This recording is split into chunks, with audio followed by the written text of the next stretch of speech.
PEGI 18.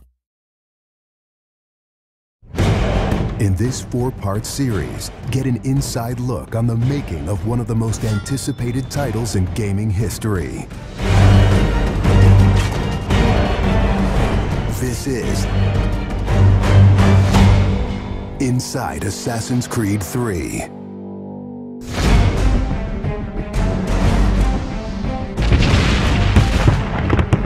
Something we really wanted to emphasize was the sheer brutality of combat in the period. We've all seen the paintings of the Revolution, and death is glorified, death is angelic, but it wasn't that way on the battlefield. It was a brutal conflict. It feels that you're constantly going through dynamic fights, and that's not something technically we could do in the past. So it was like a personal challenge on the team to say, no, I think we can do this.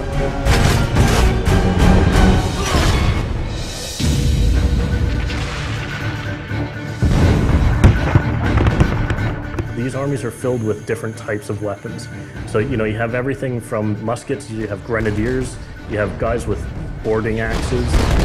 Being shot by a musket would be an awfully painful way to go. The caliber size of the ball was at least 3 or 4 times as large as anything that any modern military is using today.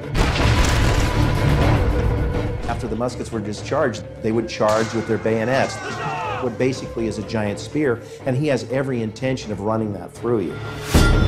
They would shoot and then they would march, and that hand-to-hand combat was really brutal. And whether it's people using a bayonet affixed on the end of a musket, a small hatchet, this is a kind of killing that is very mano a mano.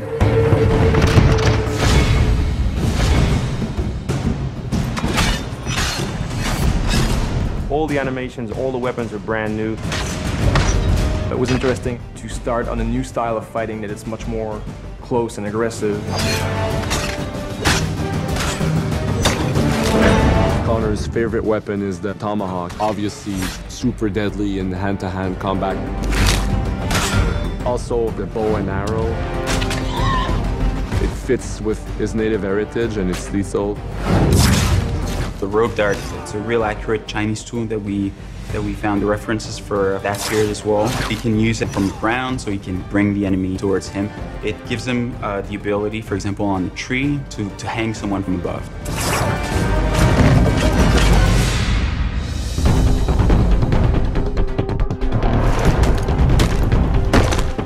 In Assassin's Creed 3, the one thing that we've decided to do is to revamp the fight system from scratch. We wanted the skill in the combat in the game to be about transitioning from character to character by choosing the right moves, by performing them correctly. It allows you to basically mow your way through large numbers of people if you're good enough without stopping. What do you do if you go into a bunch of guys with muskets and they try and shoot you? So we had to figure out, can you dodge them? Can you run away? And we've added all these options, but our big one is the meat shield, where you can grab a guy and he gets shot instead. Our mocap guys are stuntmen. We spent a long time with them rehearsing and figuring out exactly what would be the greatest choreography. We had to go through, like multiple people. Connor is trained in a very different style of fighting to the British soldiers. The close quarters flow of the combat that's happening between the punches, the kicks, and everything else is indicative of what happens in the real world. I'm very impressed by the moves that they do. It's cool to see push kicks and axe kicks and different sort of takedowns that are done correctly and very believable when they're done. Right hand, right. Punch to the face, boom, to the throat, to the groin, finish with boom. This is something new for us that we're really proud of. It's fast, it's fluid, and you go through these guys like butter.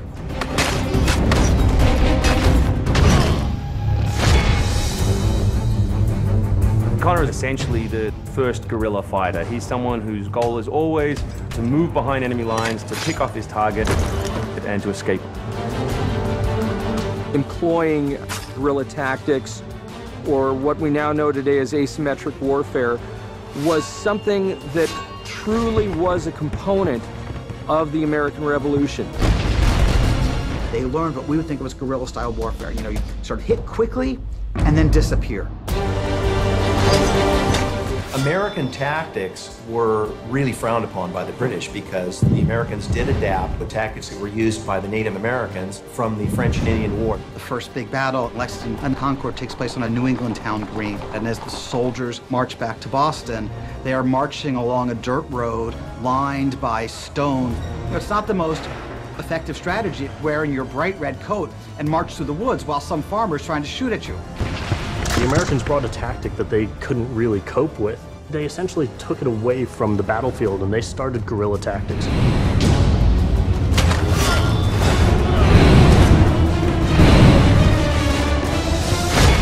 Next time on Inside Assassin's Creed 3, the hero behind the war. Connor is the hero of the American Revolution. He's a bit more like Dirty Harry.